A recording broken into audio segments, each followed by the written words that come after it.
And I want to show you a couple of other ways that this can be particularly useful.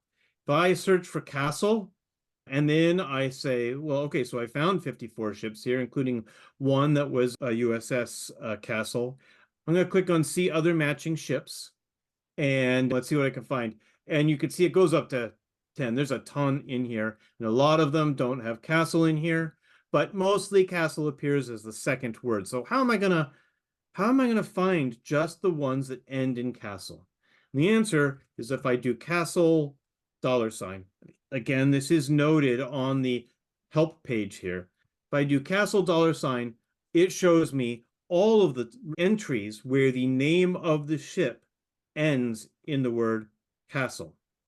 And if I do, I'm not quite sure if I'll come up with anything different, but if I just do, I know why that happened.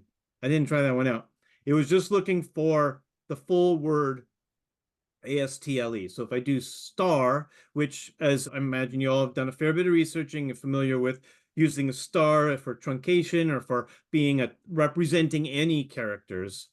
If I do that, I come back with these, and but I didn't limit it to only the ship names. That's why I got aspergillus. So if I do at ship underscore name star ASTLE $. Now I found this in here. I find Arawana Newcastle, which I had not found before because when I did castle, it was only looking for that one word. So these are a couple of different ways that you can do some more advanced searching. And we'll bring back every vessel that starts with the word Mary in it. Or Elizabeth with the $, we find everyone that ends with that. Or I could do at ship name star Beth $. And I find Elizabeth without a Z, but with an S. So the wonderful thing that online databases is you can try all different kinds of things, all sorts of ways of searching.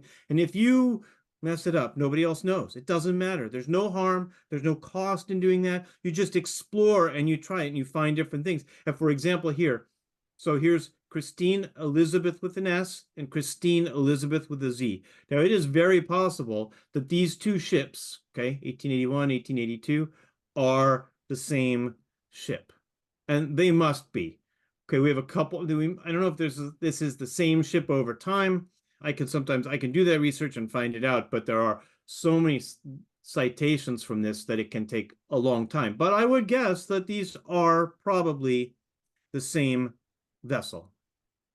And we only found some, and I want to be clear. I mean, this one, Christine Elizabeth, it was spelled, Alisa Beth here. We didn't make a mistake. When this was transcribed, they transcribed it correctly.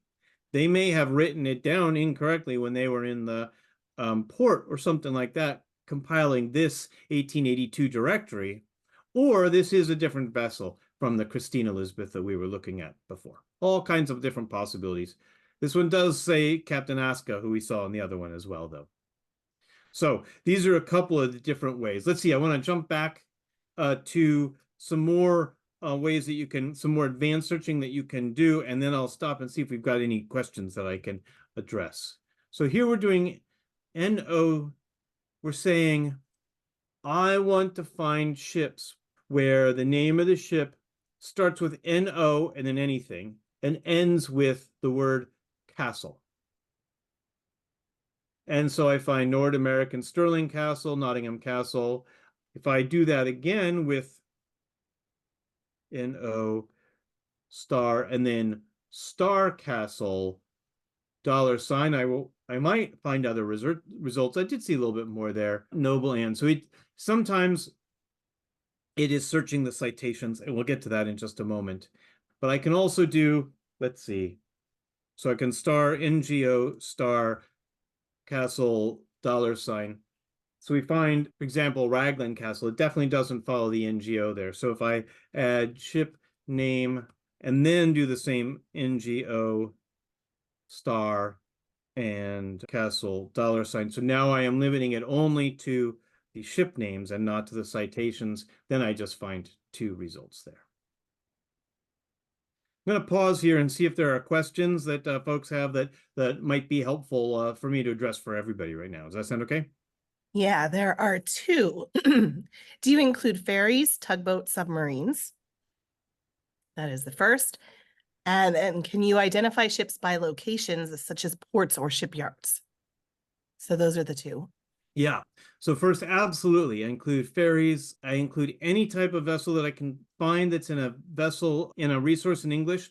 So this includes, let's see, resources here shows all of the resources that are in the database. There's 100 per page.